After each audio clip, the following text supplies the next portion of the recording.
Broadcasting from the business capital of the world, this is the Podcast Business News Network. He has written a book that is getting a lot of attention all over the place.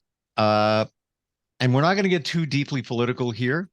I just share the views of everybody else, but the book is about liberals. It's called The Liberal Record, and it's how liberals change the world. And today we're going to focus on the economy. Lots to uncover, lots to talk about with the author of that book. And Marcelo Brazzi is with us on the program. Welcome back, sir. Yeah, thanks, Steve. Nice to be back here. Yeah, the economy. I just get this feeling in my stomach just saying that word. Yeah. Although I am feeling better. If you rewound, let's say 5 months ago, we were bracing for some major, let's call it recession. Everybody was talking about that, and it seems that hasn't happened yet at this point. Right. But I think we need to look at the big picture going back more than 5 months. And my book and my opinion is that we have to look at the big picture going back, 50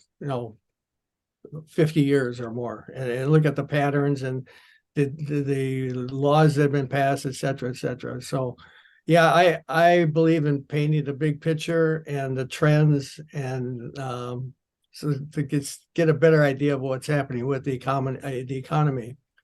We've talked before, but one of the facts that few people are aware of is the economy has always done better under Democrats. People say, "Oh, that's baloney," and whatever.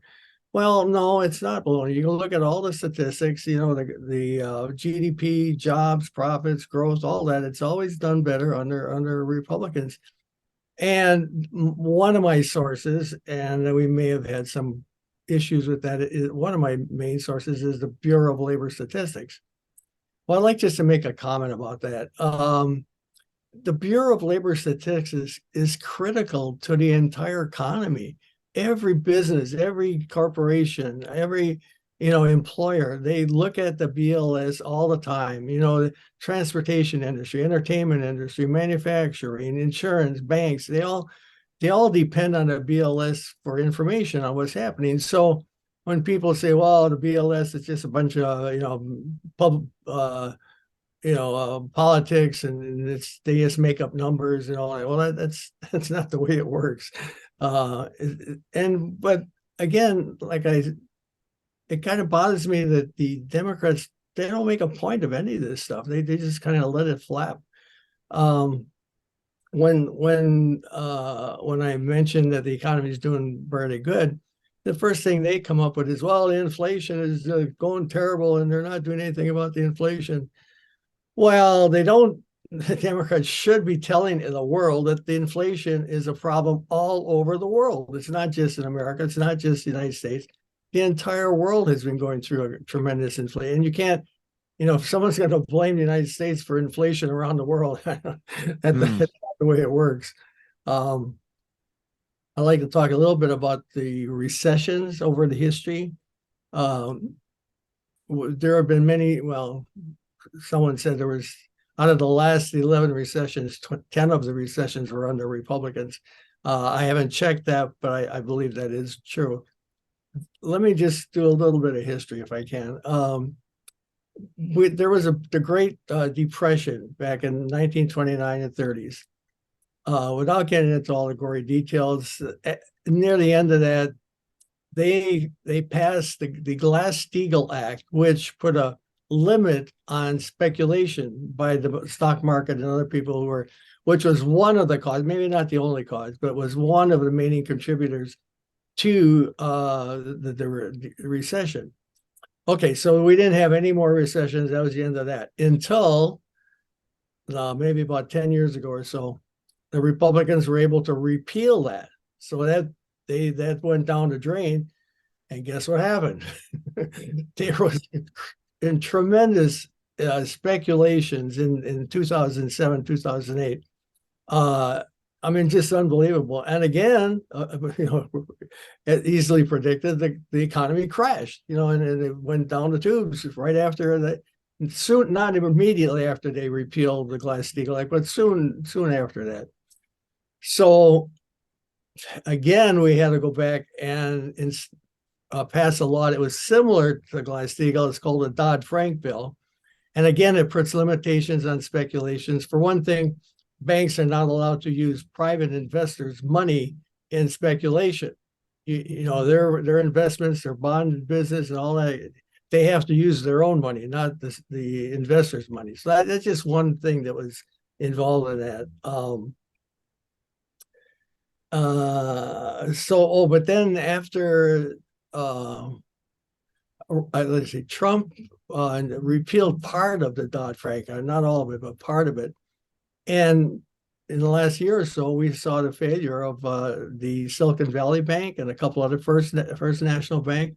Again, this goes back to the lack of control and regulations on the economy and on the banks. So there's a pattern here that, you know, you think we could pick this up and realize, you know, we have to put certain controls on the investors and the marketing. Do you think that is the overall major solution there to put those controls? No, obviously not. Our economy is very complicated, obviously. I mean, that's, but there's certain key triggers that we have to be aware of, and we have to keep a control over those triggers. There are a few areas where in real estate is one of them, international dollar monetary exchange markets. That's another one. So there's a lot of different factors involved in this, but the bottom line, as I started out to say earlier, that the bottom line is that the economy has always done better under Democrats. One of the reasons is that Republicans have always had this policy of trickle down. I don't know if you're familiar with trickle down. That's a policy where they give big tax breaks to the millionaires and billionaires. They cut their taxes greatly. And that's, according to the theory, you know, that's supposed to create jobs. They're supposed to take this extra money that the billionaires got, and they're going to start companies and hire people, and et cetera, et cetera. That has never worked. Just put it in one sentence. That has never worked. And let me give you one of the best examples of that. One of the best examples is the state of Kansas. Some years ago, Governor Brownback, you know, strong Republican, and he made the decision that he was going to employ and install these tax cuts for the millionaires. He said they were going to cut taxes. So there was a big drop in the revenue for the state in terms of income. Well, what happened? It was predictable that the Kansas economy, and this is all documented, it's not, you know, some line of baloney. The Kansas economy collapsed, you know, soon, not immediately, but soon after the trickle down thing was employed. They started losing jobs. They closed schools. The GDP went down. The neighboring states around Kansas were doing a lot better. I mean, this is so obvious. It's embarrassing that by the trickle down thing, it virtually destroyed the Kansas economy. No one ever talks about it, you know. And that's again one of my complaints about the Democrats. They don't bring this stuff up. They never mention it, you know. And people have to know these things before, you know, if they're going to make intelligent choices in voting. Well, anyway, Kansas eventually repealed the tax cuts, and because they even all the Republicans said, "Hey, this ain't working," you know. So they repealed the tax cuts, and they're kind of back to normal. And another, you know, in addition to the trickle down thing, and there's the other side of the coin, and that's the minimum wage. Now, Republicans have always been against raising the minimum wage. And raising it, it's just, you don't just raise it. It's being adjusted for inflation, and you almost have to adjust any kind of expense or whatever, adjusted for inflation, right? But in all the minimum wages started in 1939, and in the early years it was raised many times. I mean, sometimes twice, once every year or something like that. They adjusted it for inflation, and all those times, many times, they never hurt the economy. They say, oh, you're going to lose jobs, companies are going to close down, the economy is going to be destroyed, I don't know, all that stuff. No, it's never happened. They've adjusted the minimum wage many times, and it's never happened. However, now we haven't adjusted the minimum wage for 14 years. I think it's 2009 was the last time that we adjusted the minimum wage for inflation. Well, if you adjust the economy for inflation, take cost of living and things, the minimum wage today is actually less than 1939 when it was installed. So we've gone backwards on the minimum wage, and now it's at the lowest point it's ever been. So, but the point is that the economy in general, this is basic, econ 101. The economy grows from the bottom up, not from the top down. And they say, well, we give the wealthy people lots of money and the economy is going to grow. No, you have to give the workers and the average people a lot of money, and then the economy grows. In theory, that would make sense, because if they have more money, they're going to spend more and then fuel the economy, right? Oh, absolutely. I have a quotation here I'd like to give you. Sure. Henry Ford, the capitalist of the early 20th century, Henry Ford Company. He said this, paying good wages is the best for your business. Paying good wages is the best for your business. Raising wages has always paid off. So, he realized that by his employees, the Ford company, by raising their wages, they could buy his cars. They could buy the Ford cars, Right. and they were, so he was giving them money to buy the cars, and they were buying them, and that's the way it's been all the time. The economy has, the people that spend the money, and the economy is based on the people buying cars and buying houses and buying food and all that stuff. It has to come from the bottom up. There's been a few cases where, well, it's a question of supply and demand. I didn't have talked about that, but some people would say Reagan economics, that the supply drives the economy. Other people say, the supply demand drives the economy. Well, once in a while, there is something on the supply side that does help build the economy. And I'm talking about the technical, or with smartphones and internet and computers.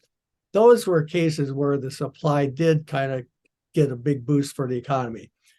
But in general, if you're making a lot more bicycles, doesn't mean people are going to buy more bicycles. Or you're building a lot more refrigerators, that doesn't mean people are going to buy refrigerators. Those are things that are staples. But so again, the economy grows from the bottom up, not from the top down.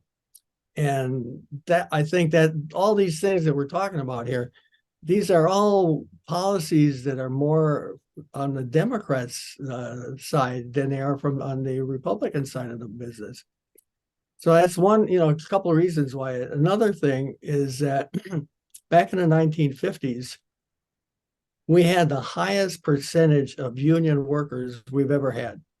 A good chance your parents, my parents, a lot of people back then, they had union jobs. You're right. And, yeah. And the wages kept pace with the growth of the economy and with the profits of the corporations. I got graphs in the book. There's a lot of graphs in there, but there's one graph where it shows the productivity and profits going up, and then the union wages fall tracking right along with it. It's just they're keeping in sync.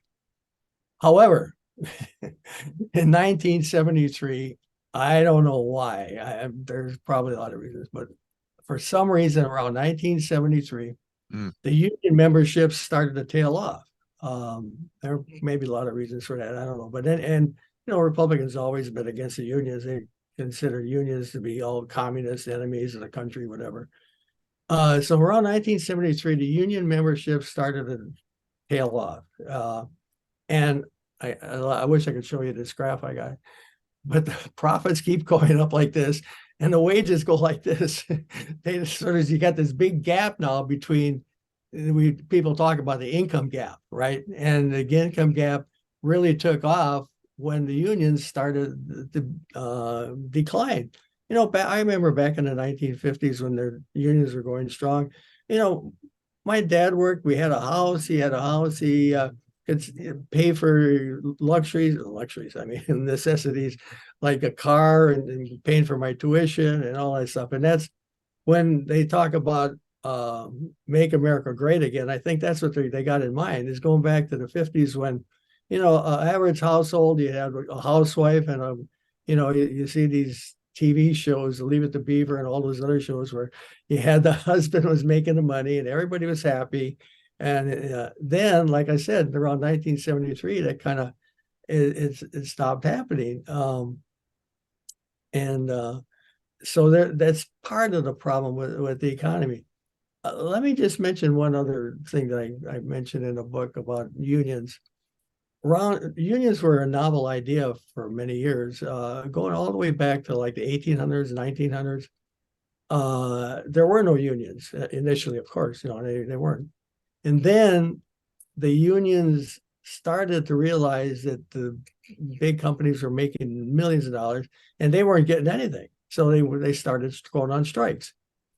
And today we see a strike, that's not a big deal. People are strikes, you got to settle it and all that. But back then, it was a completely different world. And when the strikers were out on the streets, demanding better wages and equal treatment and, paid overtime and all that stuff, the corporations wouldn't put up with it. They thought that was the worst thing in the world. They hired the Pinkertons and the local police to suppress the strikes. Well, you wouldn't believe it today, but these people who were suppressing the strikes, the Pinkertons and the police, they shot people. I swear to God, they shot people and killed them because they were demonstrating. There's one famous person. She was a mill worker named Anna Lopizo. Anna Lopizo, and she was shot and killed in a mill worker strike. Well, that and a couple other things. There were several of them, but that started to get the attention of the country. The whole country all of a sudden is saying, "Oh, wait a minute. That this doesn't make any sense. People are they're not causing any damage or anything." And yet, so anyway, the point is that they gained public approval and the opinion of the public kind of changed that, the unions are doing a good job. Nowadays, we take it for granted that you got a 40-hour work week, you're paid vacation, maternity leave off, equal rights for workers' rights for based on gender and race and all that stuff. So we take all that stuff for granted today, but it wasn't always been that way. And these are all liberal ideas. Again, going back to the title of the book, How Liberals Change the World. This is the kind of thing where liberals have made a change in the overall lifestyle and the world that we're living in today. It's, we take so much of this stuff for granted. We don't realize at the time they were revolutionary, like just a simple thing like ending slavery. Well, yeah, that was revolutionary. And it was all, liberals and women voting, same thing. All these things, they're all liberal projects that made the world the way we are in today. Let me give you a couple of statistics. And these again is something kind of interesting. There's one index. Well, I'm going to give you like at least two indices. There's a Gini index, and a Gini index is a mathematical calculation that determines the equality of income distribution. And the distribution of the income, okay? If everybody's making the same income, it's zero. It's zero. And if everybody's making, like, there's one person in the country who makes all the money, then the index is one. So you go from 0 to 1. The United States is, you might think it's up near the equal distribution end of that distribution. It's not. We are not the worst, not by far not the worst, but we're like in the lower 1/3 of countries. I'm talking about worldwide countries of equality of income distribution. So that, I mean, that's I consider that to be a problem. So that equation is the difference, the disparity between, zero and top. Well, it's a rating. It's a scale. I mean, Yes, the zero doesn't mean dollars or anything. So sure. it's just a scale, and they go through and they take statistics from each country and look at the income distribution.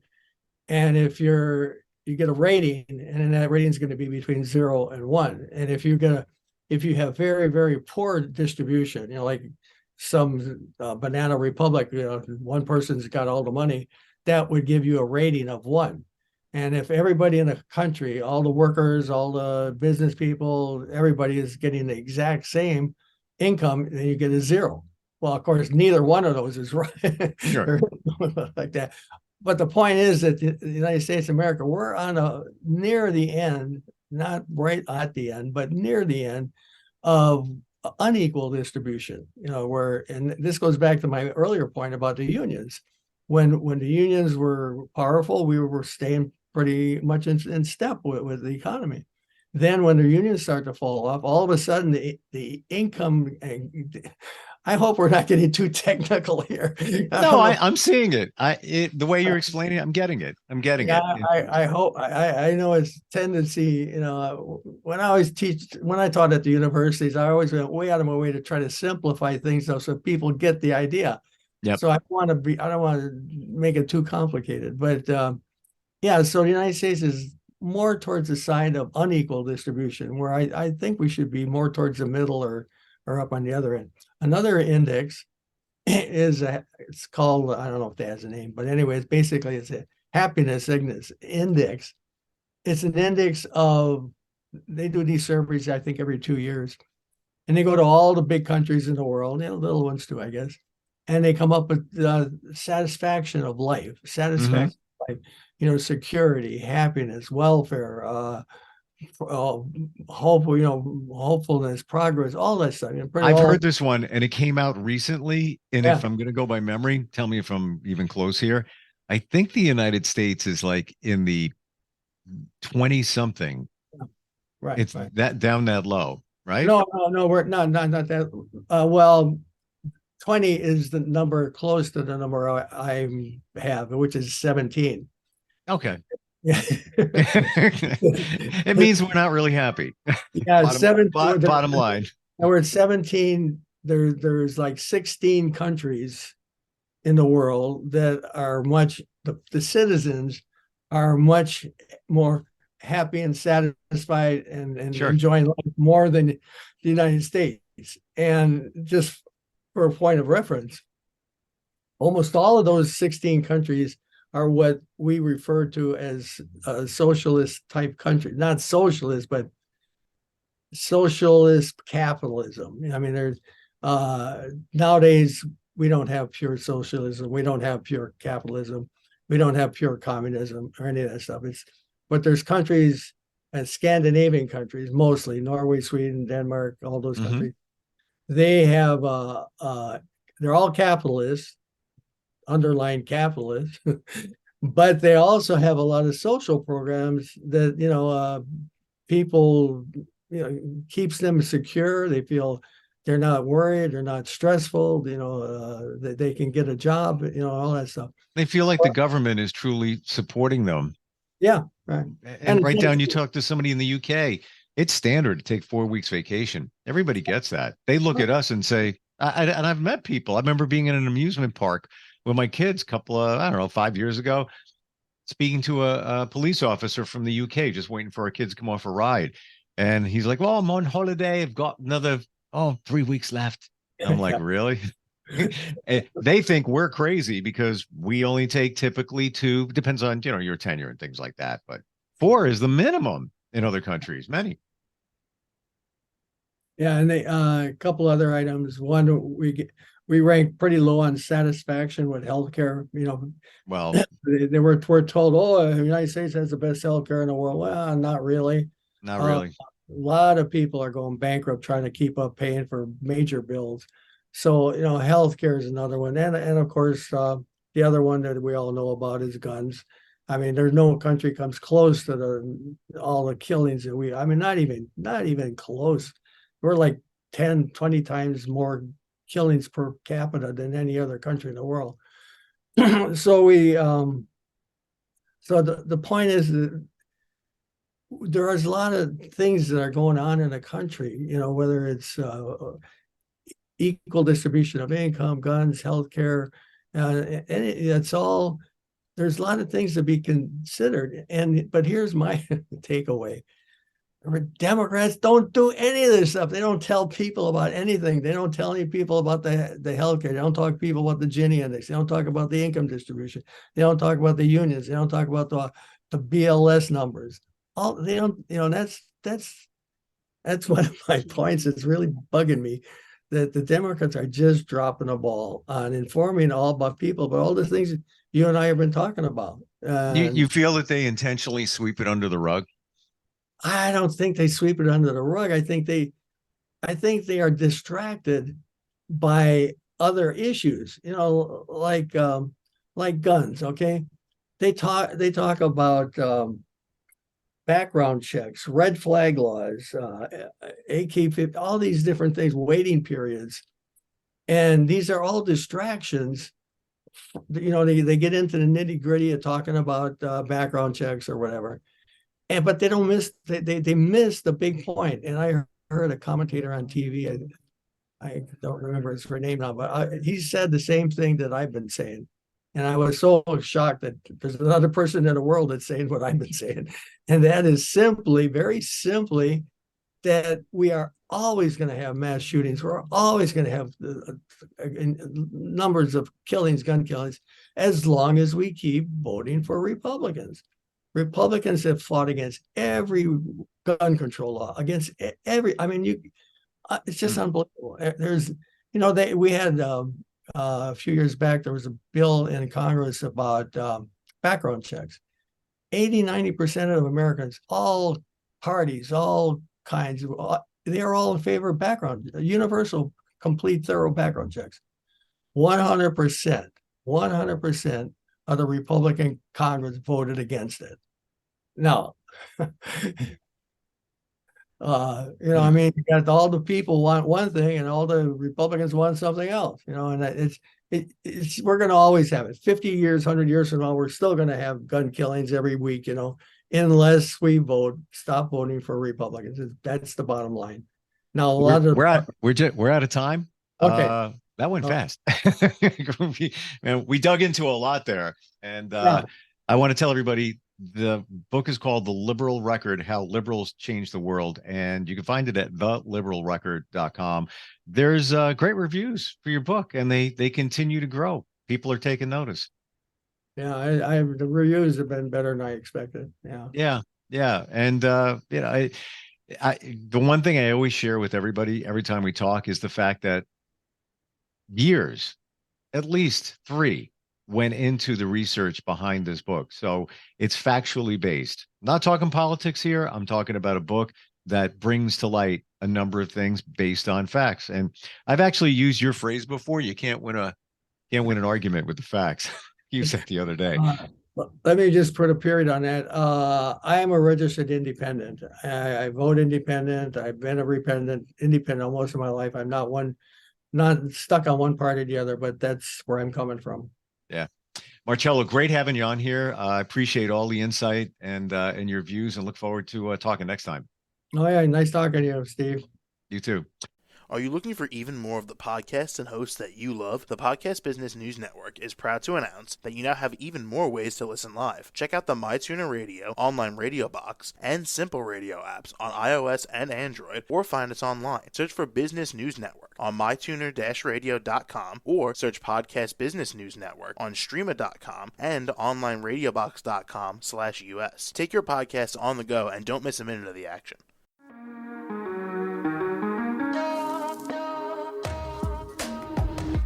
Broadcasting from the business capital of the world, this is the Podcast Business News Network. For nearly 2,000 severely injured veterans, everyday life has become filled with barriers.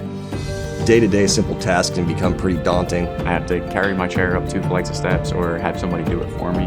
What scares me the most is just the falling. When I'm struggling with my house, I think, to have that one great barrier just knocked down, it's crucial. Home for Our Troops is a wonderful nonprofit that builds a Mortgage-free, fully adaptive, handicap-accessible house. And there's no catch. It'll be our very first home that we've ever owned. This is a game changer. This is where your life begins again. We need you to join us in completing this important mission. Please visit hfotusa.org and help build homes and rebuild lives. Because of you, everything's going to be okay.